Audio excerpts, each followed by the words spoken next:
Hello, Paul Wilkinson here. This is part 2 of a video. Part 1 was about the early years, how I first started to learn to play the piano. This is part 2, covering probably the sort of the teenage years. So I've got a few things to follow up on from part 1 video. So I'd not really got into jazz music, as I said in the last video. I'd heard a Coltrane record, but I couldn't really get into it or understand it, although I kept trying with it. But I did start to hear the pop star Sting, and this album, 10 Sumner's Tales, was a portal for me as an album as a boy. It's got some good, great songs on it, and I think it was one of the first times I'd not heard Sting albums before them. I'd missed them, so this was the first Sting album I'd heard, and it had David Sanchez on keyboards, and I wanted to be just like him. These keyboards, and in fact in a band I'll talk about in a minute, I used to take all those keyboards, and try and emulate to be just like him. And Sanchez was a great keyboard player, and Sting's group was brilliant. Dominic Miller on guitar, who was his great guitarist, had been with him for forever, I think 30 years probably, something like that. And Vinnie Colaiuta, the amazing drummer, drum with Zappa and Herbie Hancock and Alanis Morissette and Michael Bublé. He's the dude, and he's such a great drummer. And then Sting singing and playing the bass. So Sting was at the bottom end and the top, and he wrote these amazing songs. And for those of you who are musicians, some of the songs, he liked odd meters, so he didn't like things that were always in 4 or in 3. So on that album, I was really turned on to the fact that as a kid, I couldn't work out the time signatures, I couldn't work out that this song was in, you get 7 days, which was in 5/4, 4/5. And then there was another one that, if I can remember, which was St. Augustine Hell, which is in 7. 3,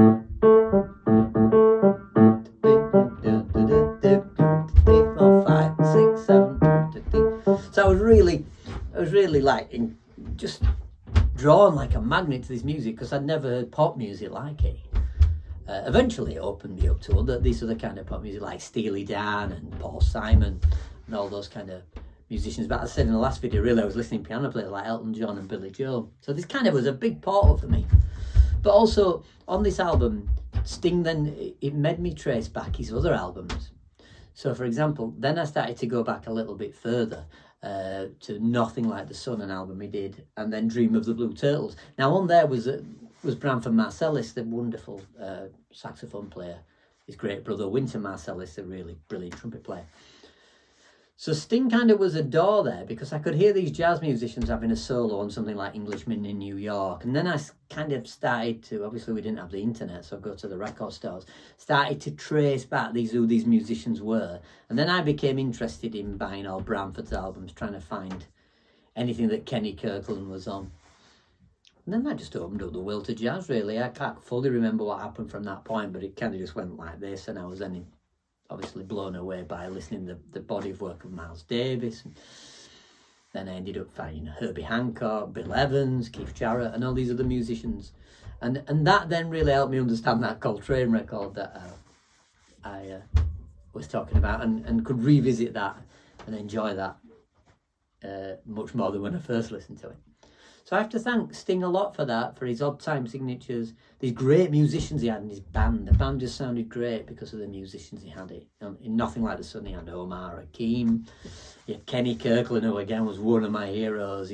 Such, if you haven't heard Kenny Kirkland, have a listen, YouTube him, an amazing piano player, and he played in Sting's band. A few years later on, I got to see Sting with Kenny Kirkland, which was absolutely amazing. So then, as I say, I was still having piano lessons with Walter, my piano teacher, but very quickly I kind of outgrew him. I became, I don't know how to say it, but there's that phrase that you stand, you go to a show or a parade, an outdoor event, and you can't see, and you stand on the shoulders of your dad, and then suddenly you can see further than them, and I started to be able to see further than him. He helped me as best he could, but then we reached a point where I'd kind of outgrown him, but I still had the lessons for a bit because I enjoyed his company so much. He was such a lovely person, as everybody is. So then I kind of put the lessons on hold for a little bit because I was busy playing while I stopped the lessons. Walter was getting older as well. And at that time I was playing in a band. So I formed a band with some friends. I think we were all from the same school. I can't remember actually. But anyway, if you're watching, guys, we had a lead singer called Dan. Andy Kershaw was on drums. We had Paul Garnett on guitar, and Mark Booth was on bass, but he would also play drums for us as well when Andy didn't do it. So we used to gig a lot. We gigged an awful lot. I've probably never shown this before, but our first album is called The Greatest Hits. That's right, The Greatest Hits. That's the only hits. That's the only songs we've written. In fact, even this is the original DAT tape from the album. I don't have a DAT player to play it, but I still have the DAT tape. So we went into the studio a few times, got some loans, had some PA, travelled up and down England doing loads of gigs, you know, to 12 people and a dog. And we had a great fun. It was tremendous fun. We wrote these songs, signed a deal that didn't turn out so well. We were lambasted in some of the press as being rubbish. We were. But they were great times. They were super fun times. And we doubled up as a cover band. We were playing music of the time as well. But all the time then I was developing my keyboard playing. And practicing more and more and more. But in the next video I do, it was sort of early 20s. That's, well, no, in my teens I was still practicing, but then it pushed even more. And at this point I was playing a lot. I was playing all the time, you know, I was playing in lots of restaurants. I was playing in restaurants from like 16 or 17 anyway. So I would be doing restaurant work all the time. As I said in the last video, I did a little bit of studio work, recording. I got into early recording with Cubase, so I used to record a lot of things from home, which meant I would make a lot of backing tracks for club acts who would go out and sing to my backing tracks of, you know, The Wind Beneath My Wings and all those kind of things. I would make all these backing tracks as well for these singers and performers. And I was also working in a music shop in my local town as well, which I did kind of full time.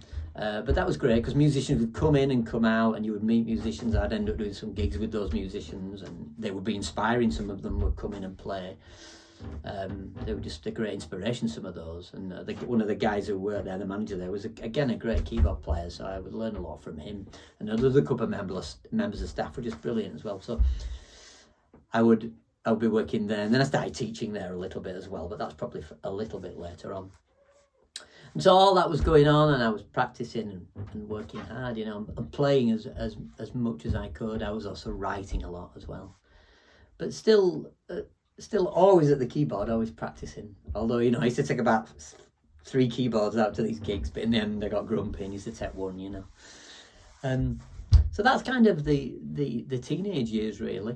So in the next video I'll go a little bit further on from that, when I really kind of up-ratcheted a lot of my practice and playing and kind of really focused on jazz and also exploring writing classical music, which was something I was always passionate about, although nowhere near a classical concert pianist.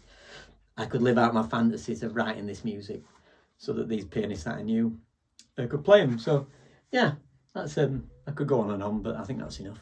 That's a little bit about those teenage years playing the piano, and certain albums, as I said, like the Sting album, that really kind of just took me to jazz. So yeah, thanks for watching. I'll do another one. Bye for now.